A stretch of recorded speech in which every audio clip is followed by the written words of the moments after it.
apenas, bueno, se irán conectando. Entonces empiezo la... Buenas noches, estudiantes. Bienvenidos a la tercera clase teórica de nefrología con mi persona. Soy el doctor Fernando Rengel Claros.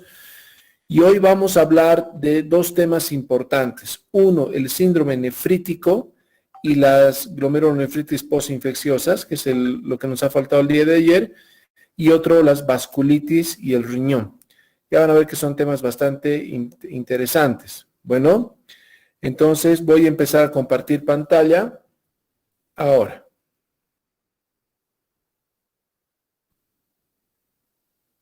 Me avisan si se ve, por favor. ¿Se ve? Sí, doctor. Sí, doctor.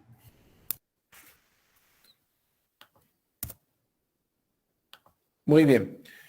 Vamos a hablar de la glomerulonefritis postinfecciosa. Esta es una inflamación glomerular caracterizada por hematuria de origen glomerular, porque la hematuria puede ser, como les dije en la primera clase, de origen urológico, ¿no es cierto? ¿Cuándo se dice que es una hematuria glomerular? Cuando hay hematíes dismórficos y cuando hay cilindros hemáticos en el examen de orina. Además de la hematuria, puede haber hipertensión arterial, proteinuria en rango variable, edema periférico y hay insuficiencia renal. Esto es una cosa importante. La etiología es múltiple, pero principalmente un síndrome nefrítico va a estar dado por una bacteria que es el Streptococcus hemolítico. Ahorita vamos a ver, por lo tanto, la principal etiología es la glomerulonefritis post-streptocócica, ¿ya? Sin embargo, ahora se trata de decir más postinfecciosa porque otras bacterias también pueden provocar una de estas glomerulonefritis, como el neumococo, el estafilococo aureus, etcétera, ¿ya? También algunos virus y algunos parásitos, aunque eso es muy raro. ¿Qué es una glomerulonefritis post-streptocócica? Es la proliferación. Ayer me preguntaban si es proliferativa. Esta es la más proliferativa de todas, ¿ya? Porque va a haber proliferación endocapilar difusa acompañadas de infiltración leucocitaria, polimorfonucleares, monocitos, macrófagos, etc. La proliferación es excesiva en células endocapilares, pero también en células mesangiales. Fíjense, esta es una imagen de un glomérulo con una glomerulonefritis postinfecciosa. Muy lleno. Prácticamente las luces capilares están obliteradas. Voy a dejar entrar a estas personas. Creo que ya están todos. Bueno, me dicen si se ve, por favor.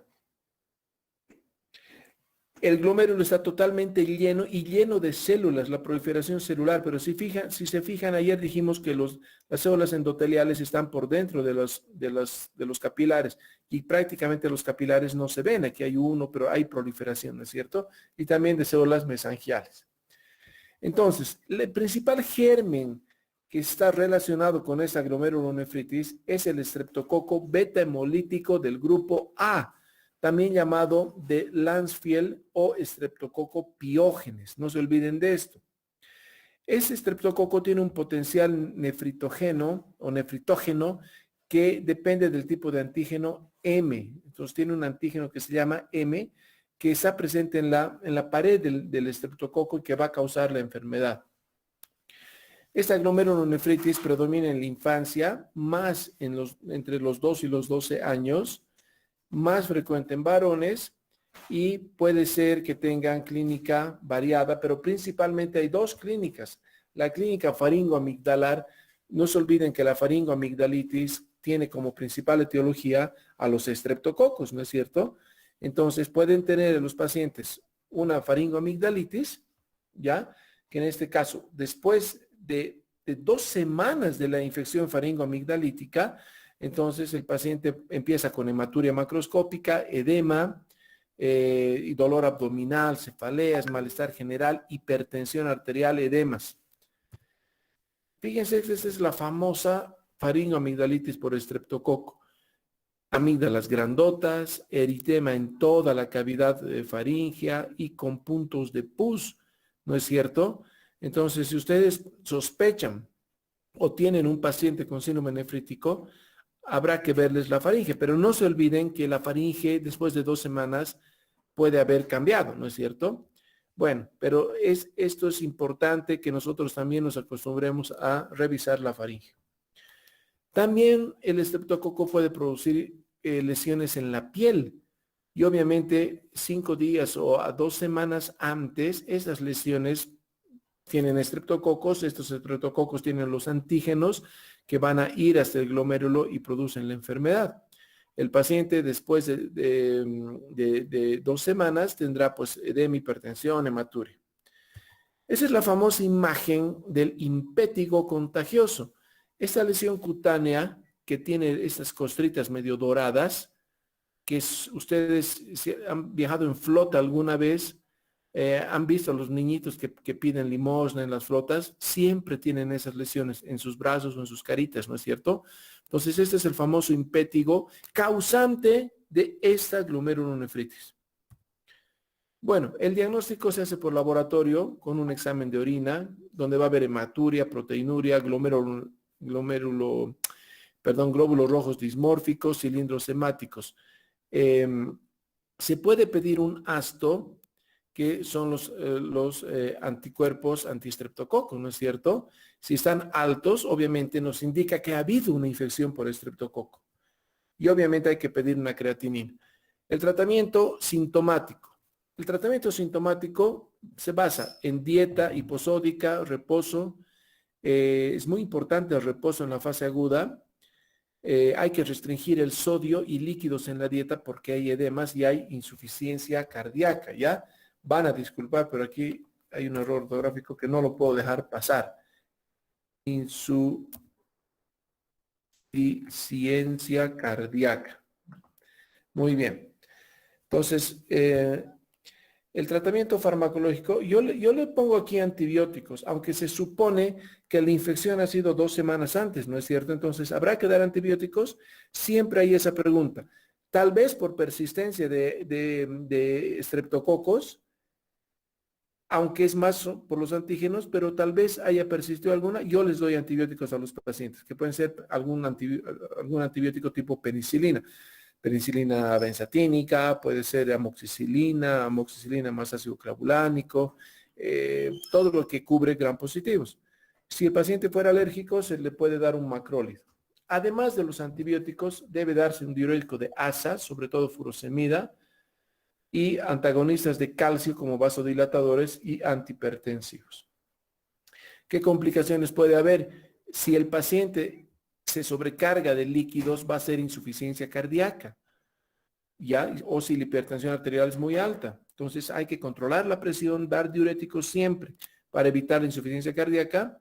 El paciente, si no es atendido oportunamente, puede hacer un síndrome urémico y puede necesitar hemodiálisis. Si se hace un tratamiento correcto, el pronóstico es bueno, tanto para el riñón como para la vida del paciente. Obviamente, una vez que el paciente ha salido de esta glomerulonefritis, hay que monitorizar su presión arterial, vigilar su creatinina, tiene que mejorar, revisar el examen de orina. Y si todo esto no ha mejorado, habrá que hacer una biopsia renal, pero después de 3 a 4 semanas, que es la historia natural de esta enfermedad.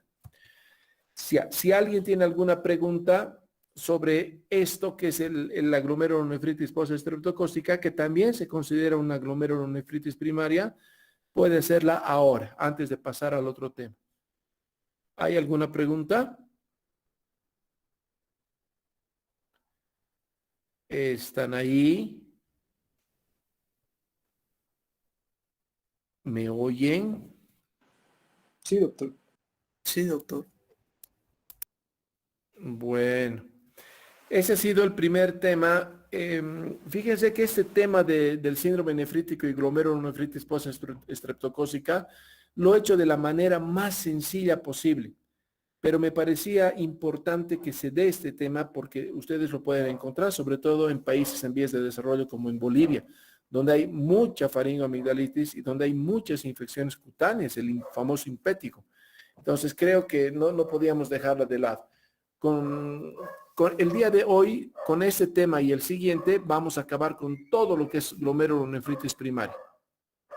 Bueno, ahora les voy a hablar de otro tema súper interesante. A mí la verdad este tema me ha costado muchísimo entenderlo, pero es un tema muy bonito sobre todo para los que les gusta la clínica, para los que tienen alma de internista, siempre digo eso. Entonces voy a seguir presentando y ahora vamos a hablar, me avisan si se ve, el tema de vasculitis y riñón. Se ve, doctor. Se ve, doctor. ¿Pero se ve bien? Sí, doctor. Ya, estoy cambiando porque la fecha nomás me faltaba cambiar. Muy bien. Entonces, ¿qué es lo que vamos a intentar hacer? Definir qué es vasculitis, clasificarlas, qué vasculitis afecta al riñón, qué es una glomerulonefritis rápidamente progresiva, qué presentación clínica tienen, cómo se diagnostican, qué tratamiento y nuevas alternativas terapéuticas, muy poquito. A mí más me interesa que ustedes, saliendo médicos generales, sepan definir, conozcan la presentación clínica y puedan diagnosticar. Eso es lo más importante. Muy bien. Una vasculitis es una inflamación de los vasos sanguíneos.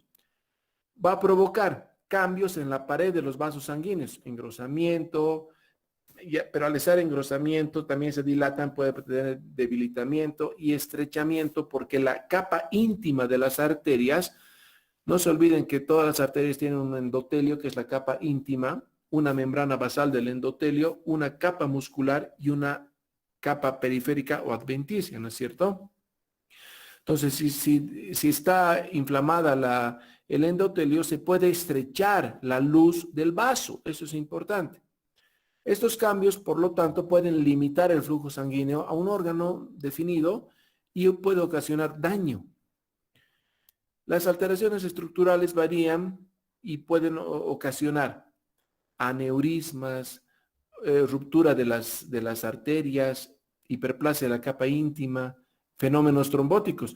No se olviden, a los que han pasado conmigo ya saben, ya los he explicado que si hay un endotelio lesionado, sobre ese endotelio lesionado se va a agregar las plaquetas, agregación y adherencia plaquetaria, y sobre esto viene un coágulo. Entonces eso se llama fenómeno trombótico, ¿no es cierto? En algunos casos la vasculitis provoca extravasación de sangre y esa extravasación se forma o se va a manifestar como petequias o como equimosis. Ambas situaciones se denominan púrpuras y algunas vasculitis pueden acompañarse con patología pulmonar, hemorragia pulmonar. Muy bien. Las vasculitis engloban un amplio y heterogéneo grupo de entidades. Son varias enfermedades, ¿ya? Todas tienen en común un infiltrado inflamatorio en el interior de las paredes vasculares.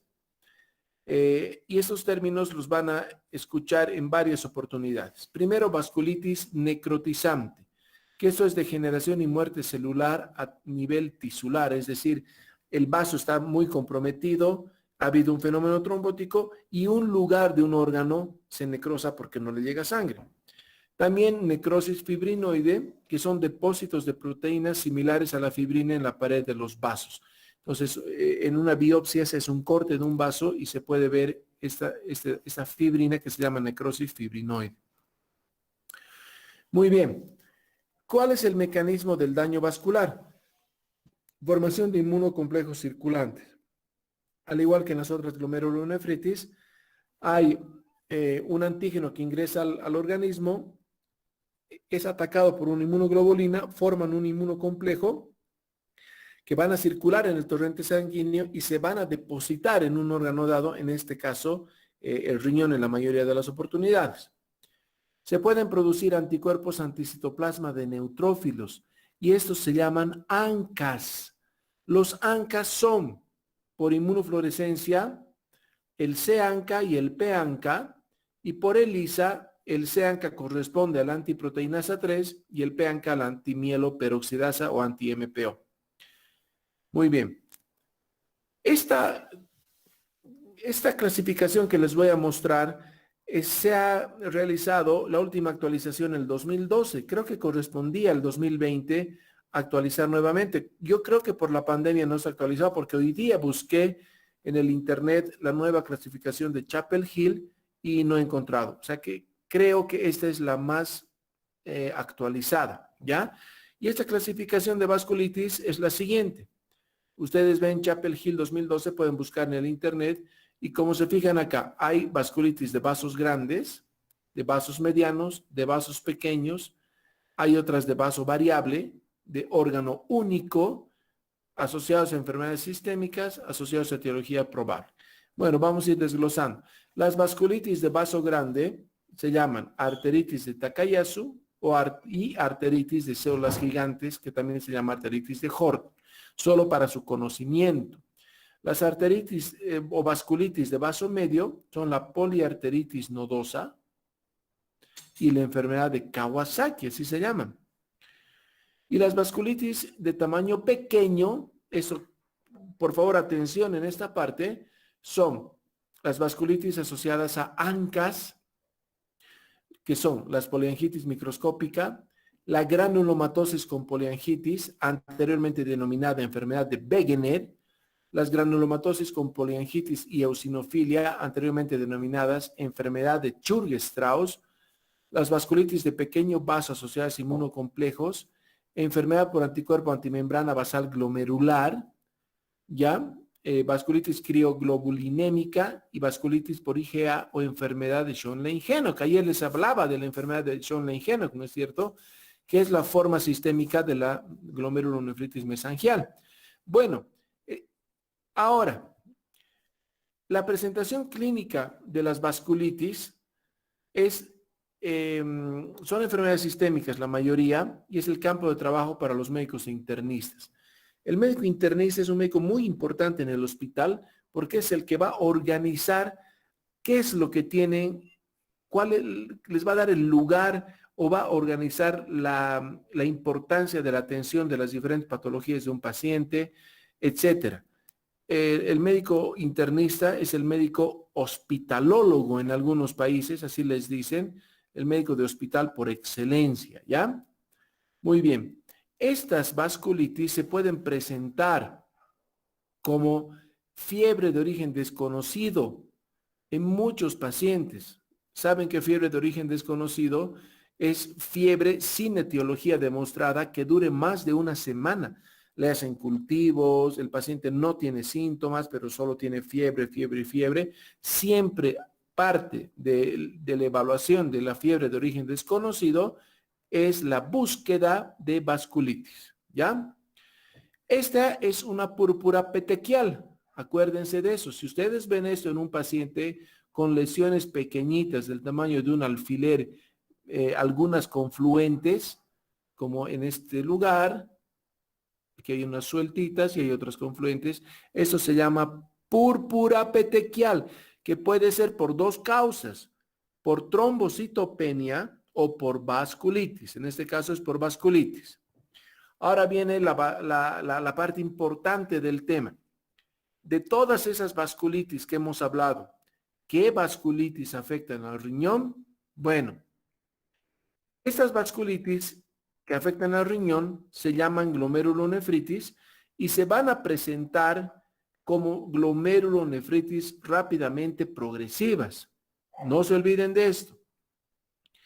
Bueno, yo les recuerdo que la presentación clínica de glomerulonefritis es de 4 formas: anomalías asintomáticas de la orina, síndrome nefrótico, síndrome nefrítico o la injuria renal aguda por las glomerulonefritis rápidamente progresivas.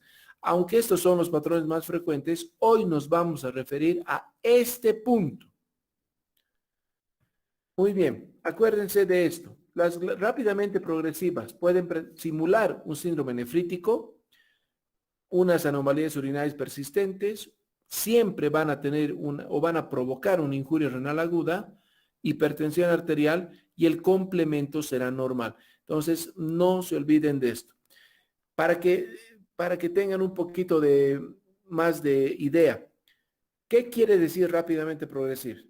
Que tú ves un paciente que ha tenido hipertensión, algo de edemas, se siente mal, le hacen una creatinina hoy, 18 de agosto, y la creatinina está en 1.6, ejemplo, ¿ya? El paciente no mejora y le hacemos una creatinina el lunes y la creatinina está en 2. Se le repite la creatinina el miércoles y está en 2.4. Se le repite el otro sábado y está en 3. Y así va progresivamente aumentando en pocas semanas. ¿Me entienden? Eso es una glomerulonefritis rápidamente progresiva. Muy bien. ¿Recuerdan este cuadrito que les mostré ayer? Acá dice, en individuos, esta sería una glomerulonefritis severa, ¿no es cierto? Entonces, en individuos jóvenes, fíjense que hay glomerulonefritis rápidamente progresivas. Rapidly progressive glomerulonefritis. No se olviden de eso. Pero también en individuos mayores de 40 años están o pueden estar presentes. Muy bien.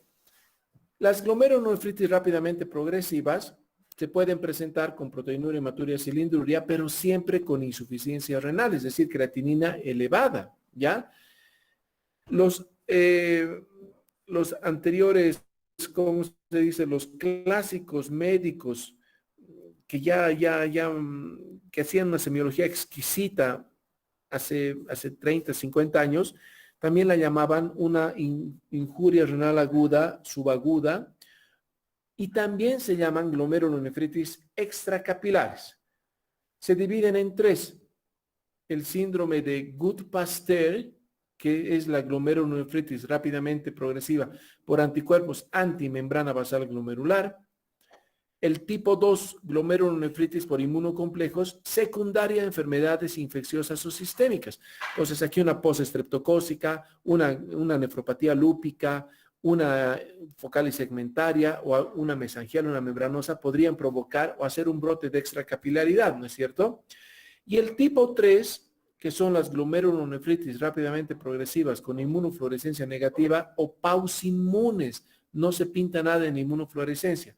En este grupo están las que les he mencionado. En el grupo 2 o por inmunocomplejos pueden ser las que les he dicho, postestreptocócicas, lupus, púrpura John-Lengen, sobreañadida a otras glomerulonefritis, IgA, membranosa, mesangiocapilar. El grupo 3 son la poliangitis microscópica o PAN, así se llama. La granulomatosis con poliangitis o antigua granulomatosis de Wegener. La granulomatosis con poliangitis y eosinofilia, síndrome de Churg-Strauss y la vasculitis limitada del riñón. Estas 4 enfermedades pueden presentarse como una glomerulonefritis rápidamente progresiva de tipo 3 o pausinmune. Bueno, ahora voy a dar algunos conceptos claves de estas enfermedades que hemos visto. Todas son vasculitis. Síndrome de Goodpasteur, que es una enfermedad autoinmune, se va a manifestar clínicamente por hemoptisis, por hemorragia alveolar. Este Goodpasteur es un síndrome renopulmonar porque afecta simultáneamente al alvéolo pulmonar, pulmón, y al glomérulo en el riñón. Por lo tanto, es un síndrome renopulmonar, así se llama. Es la única enfermedad donde va a haber anticuerpos antimembrana basal glomerular. Ese análisis no se hacía en Bolivia, ahora sí se hace. Determinación de anticuerpos antimembrana basal glomerular, así tienen que pedir, o anti-MBG, membrana basal glomerular.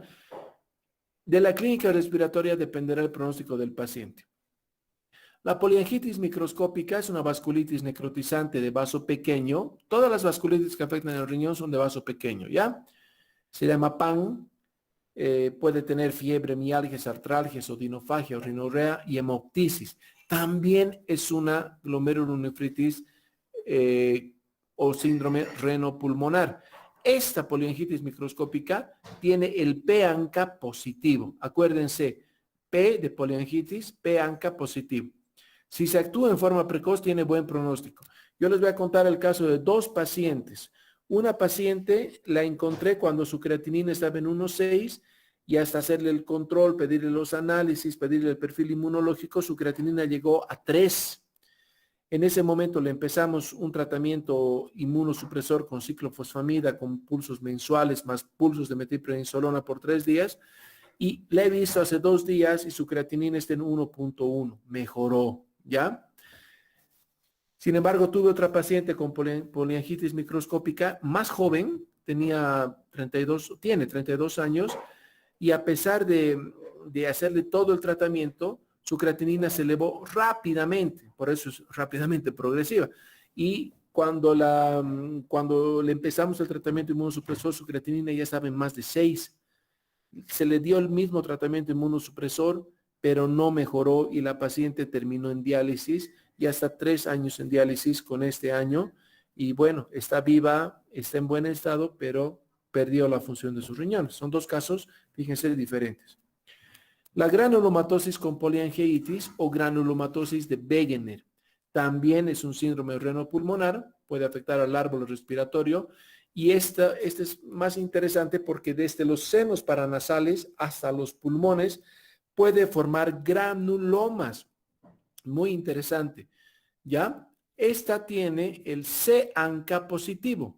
Acuérdense de la poliangitis P-ANCA, pero la granulomatosis de Wegener o granulomatosis con poliangitis tiene C-ANCA positivo. La otra es muy parecida, es el síndrome de Churg-Strauss y es una enfermedad que también es un síndrome de renopulmonar, pero la característica es que puede simular un asma bronquial porque tiene eosinofilia muy importante, ¿ya? También es P-ANCA positivo, Churg-Strauss. Obviamente que para diagnosticar estas enfermedades, primero tiene que haber una creatinina elevada que nos diga que es una glomerulonefritis rápidamente progresiva. Y segundo, el perfil inmunológico, tiene que haber positividad para los ANCAs. Estas son las únicas enfermedades donde se deben pedir ANCAs, ¿ya? Bueno, entonces hacemos un resumen de los síndromes renopulmonares. Vasculitis ANCA positivo, granulomatosis con poliangitis, que es el Wegener, poliangitis microscópica y también Churg-Strauss. Si no hay ANCAs positivos, pero hay positividad para la antimembrana basal glomerular, se trata de un Guth-Pasteur, ¿ya? Pero también en forma excepcional pueden dar hemorragias pulmonares, el lupus, la purpuración ingénua y la endocarditis infecciosa. O sea, eso es parte del diagnóstico diferencial. Fíjense que esa es la radiografía de un paciente verídico que yo he visto con hemorragia alveolar, un síndrome renopulmonar. Fíjense, está totalmente lleno de sangre este pulmón, que simula una neumonía, pero aquí tienen totalmente copados ambos pulmones. Bueno, ¿qué es lo que pasa? Se cree que se rompe la pared glomerular y varias sustancias pasan al espacio de Bowman. O sea, se va a romper la pared porque hay inflamación severa, ¿no ve? Y al espacio de Bowman pasan fibrinas, mediadores inflamatorios, células, proteínas, etcétera. Y esto da lugar a la formación de semilunas. Y estas semilunas comprimen al glomérulo y obviamente disminuyen el filtrado glomerular. Estas enfermedades son de pacientes mayores a 50 años. La verdad, creo que he visto mayores de 60 años la mayoría de los casos, o 70 años, ¿ya? Empiezan con los pacientes en malestar general, oliguria, pueden llegar a tener anuria, síntomas constitucionales, es decir, astenia, anorexia, dinamia, pérdida de peso, edemas, hipertensión arterial. En el examen de orina, por eso nunca dejen de pedir un examen de orina, se verá hematuria, cilindros hemáticos, proteinuria en rango no nefrótico.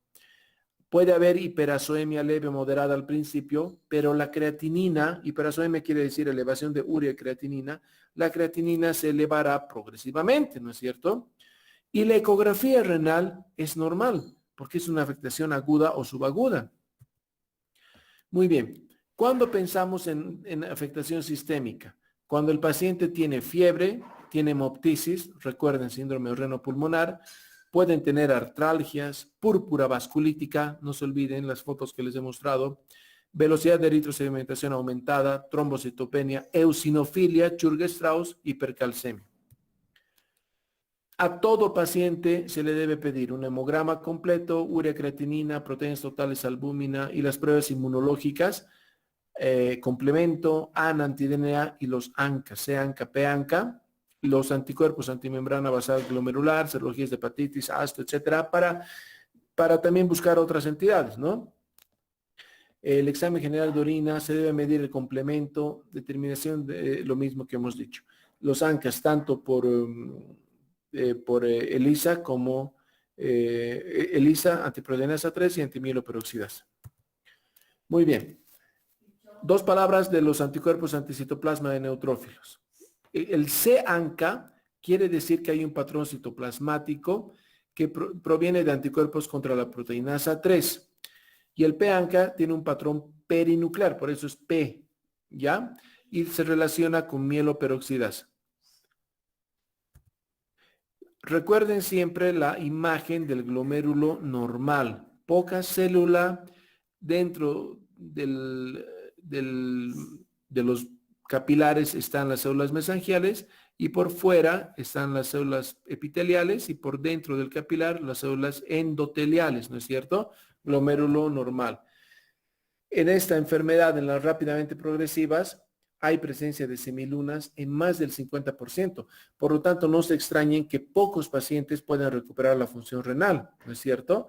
¿Qué es una semiluna? Les vuelvo a mostrar esta imagen donde el glomérulo está acá y por fuera del glomérulo, en lo que era el espacio de Bowman, se ha llenado con detritus celulares, factores de inflamación, etcétera, etcétera, etcétera.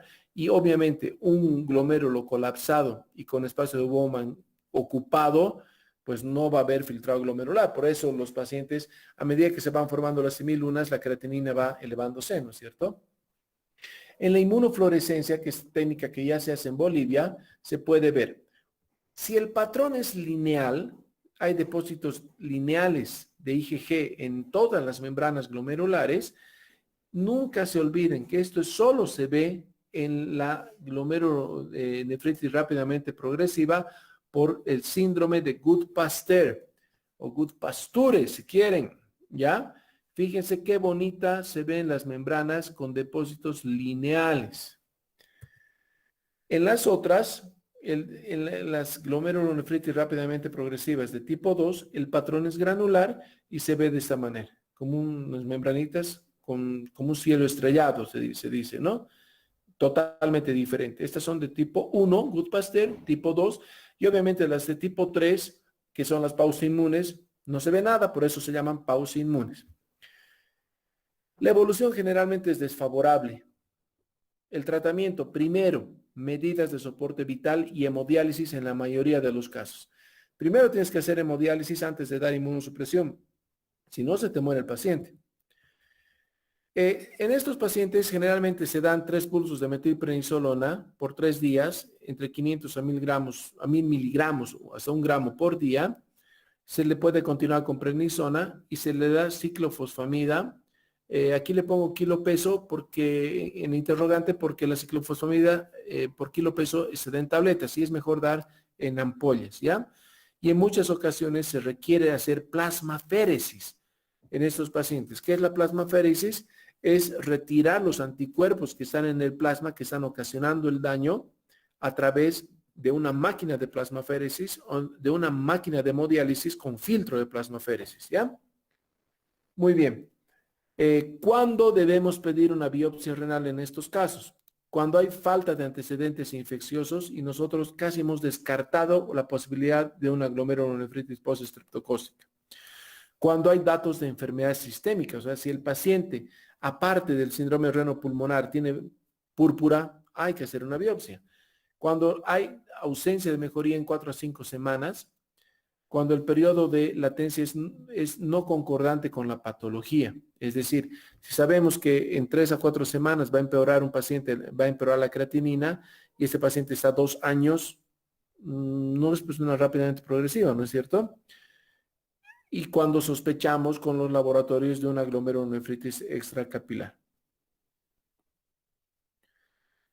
Ya para acabar, algunas cosas del tratamiento. Se ha visto que en estas vasculitis que afectan al riñón, vasculitis de pequeño vaso, el rituximab puede servir, aunque este estudio nos demostró que los resultados son similares utilizando rituximab contra ciclofosfamida.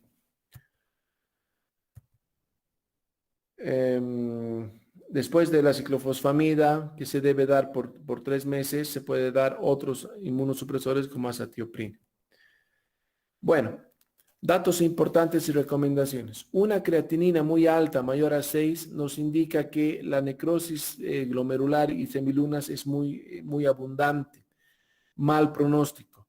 El porcentaje de glomérulos sanos y la cifra de creatinina inicial nos dan la pauta de la evolución. O sea, si estos pacientes se los agarra precozmente y se les empieza un tratamiento inmunosupresor precoz, tienen más posibilidades de salir adelante.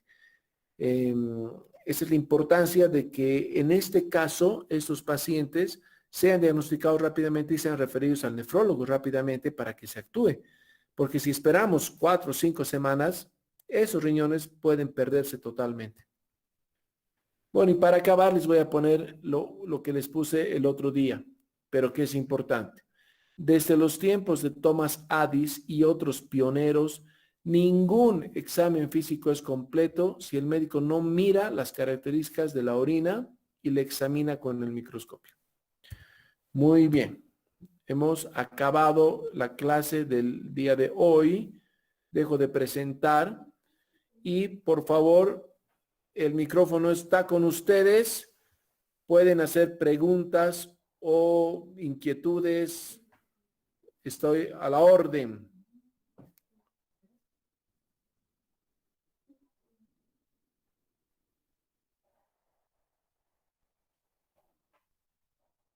Parece que nada.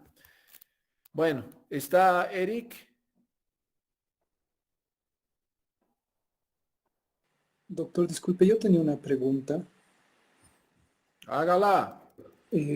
Leyendo un poco de la nefropatía relacionada con la inmunoglobulina A, se mencionaba que aproximadamente un 10% de los pacientes podían complicarse con una glomerulonefritis rápidamente progresiva y que podría estar incluso acompañada de un síndrome nefrótico.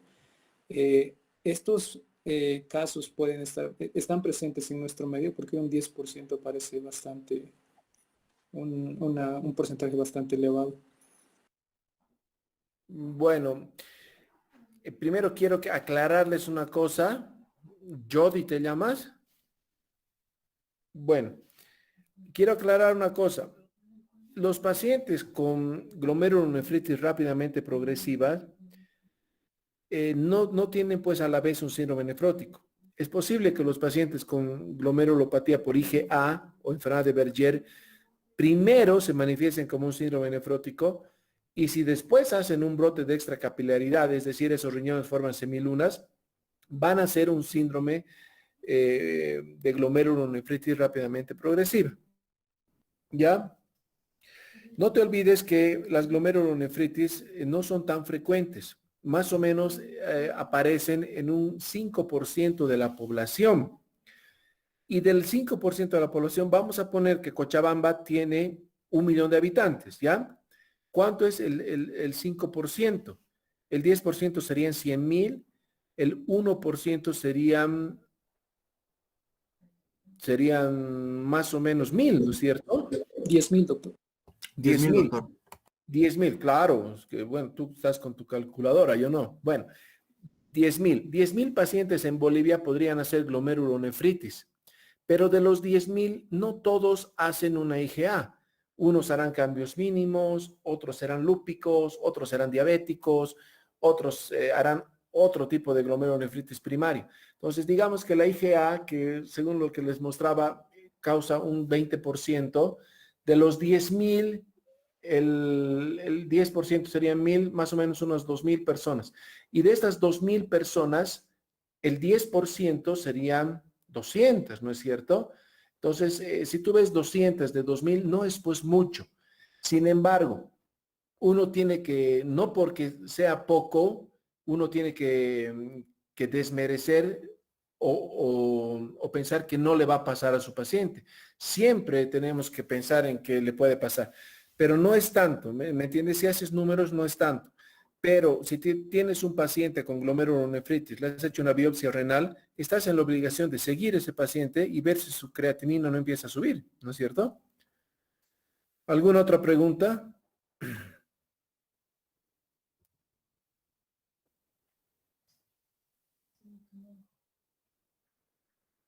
Bueno, a ver, ¿hay algún representante de cuarto año en esta sala en este momento? Según me indica Eric que está en clases, doc. Ah, yo pensé que la clase era esta. Es que hay algunos doctores que nos llaman a esta hora igual, de cirugía, digamos. O si no, de epidemiología igual. Ya, tranquilo, no pasa nada, tranquilo, tranquilo.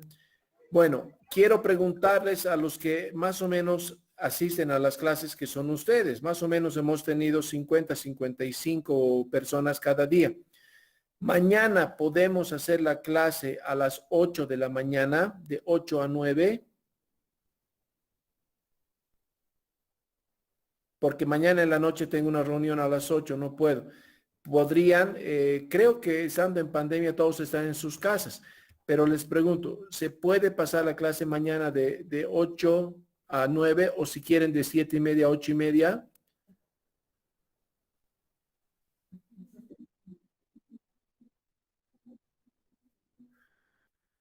No me has escuchado, que tengo una reunión a las 8. Entonces yo quería hacerla en la mañana. Si no, en la tarde podríamos hacer de 7 a 8. ¿Les parece? Está bien, doctor. Está bien, doctor, de 7 a 8. Está bien. Ya, Sí, entonces, doctor. ya, está bien. Parece que en la mañana tienen actividades. Entonces, a las 7 de la noche, por favor, solo por mañana. Los demás días, que es hasta el martes de la siguiente semana, vamos a hacer el horario habitual a las 8. Bueno, ¿están Está de bien, acuerdo todos? Sí, doctor. Sí, doctor. Gracias, estudiantes. Gracias. Espero que les haya gustado la clase, muchachos. Estas son enfermedades muy interesantes para los que les gusta la medicina, solo que uno les tiene miedo porque no son fáciles. Se habla mucho de inmunidad, se habla de glomerulonefritis, de falla renal, de diálisis, pero se encuentran en nuestra población y tienen ustedes que saberlo, ¿ya? Bueno, he tratado de ir un poco más lento que ayer, porque ayer sí hemos corrido, he tratado de ir un poco más lento y hacerla más fácil la clase. Mañana, justamente por temas de tiempo, hay tantas cosas de qué hablar, pero voy a hablar mañana de glomerulonefritis o nefropatía diabética y nefropatía lúpica. Solo esos dos temas, ¿ya? ¿Les parece bien? Excelente, gracias. Entonces, nos estaríamos encontrando mañana a las 7 de la noche. Buenas noches a todos. Buenas Chao. noches, doctor. Hasta luego. Gracias, doctor. Hasta luego.